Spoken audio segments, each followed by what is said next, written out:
ఆచి chicken masala. Hello collectors, ఇప్పటిదాకా ఒక లెక్క, ఇక నుంచి మరో లెక్క. మీ తీరు మారాలి అంటూ కూల్ వార్నింగ్ ఇచ్చారు తెలంగాణ ముఖ్యమంత్రి రేవంత్ రెడ్డి. కలెక్టర్లతో సదస్సులో కొంత అసహనాన్ని వ్యక్తం చేయడంతో పాటు కీలక ఆదేశాలు కూడా ఇచ్చారు. 5 దశలు 10 థీమ్లు 99 రోజుల యాక్షన్ ప్లాన్ కి గెట్ రెడీ అంటున్నారు సీఎం రేవంత్. ఇంతకీ ఏంటా యాక్షన్ ప్లాన్? జిల్లా కలెక్టర్లపై సీఎం రేవంత్ ఆగ్రహం వ్యక్తం చేశారు. పలువురు కలెక్టర్లు హెడ్ క్వార్టర్స్ లో ఉండడం లేదన్నారు.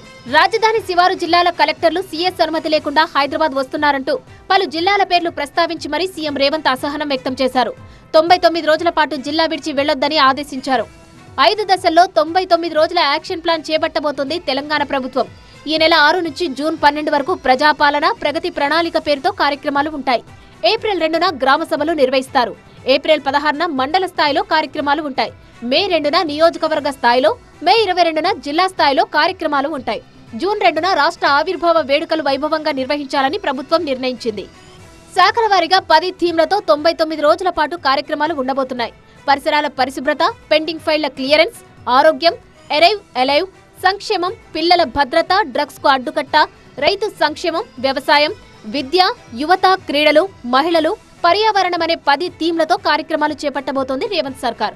ప్రజాపాలన ప్రగతి ప్రణాళిక కార్యక్రమ పర్యవేక్షణకు ప్రత్యేక మొబైల్ యాప్ కూడా రూపొందిస్తోంది ప్రభుత్వం. కలెక్టర్ల సదస్సులో భాగంగా పలు కీలక ఆదేశాలిచ్చారు సీఎం రేవంత్. ప్రతి పథకానికి ఫేషియల్ రికగ్నిషన్ తప్పనిసరి చేయాలని సీఎం ఆదేశించారు.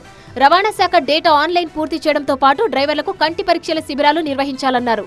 రోడ్ల గుంతలపై వాట్సాప్ నెంబర్ ద్వారా సమాచారం సేకరణ, ఓఆర్ఆర్ వెంట చెత్త డంపింగ్ పై కఠిన చర్యలు, మధ్యాహ్న భోజన బిల్లుల సమయానికి చెల్లింపు, వర్కింగ్ ఉమెన్స్ హాస్టళ్లు, స్టూడెంట్ హాస్టళ్ల నమోదు తప్పనిసరి, పాఠశాలల్లో డ్రగ్స్ పై కఠిన నిఘా, ప్రతి కార్పొరేట్ పాఠశాలల్లో సైకాలజిస్ట్ నియామకం వంటి కార్యక్రమాలపై మరింత ఫోకస్ పెట్టాలని సీఎం రేవంత్ ఆదేశించారు.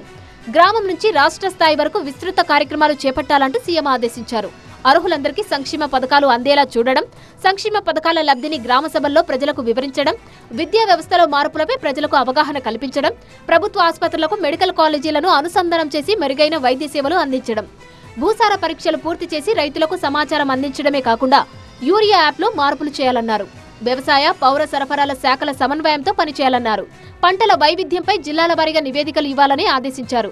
సోలార్ విద్యుత్ వినియోగం పైన గ్రామాల్లో అవగాహన కార్యక్రమాలు చేపట్టాలన్నారు సీఎం రేవంత్.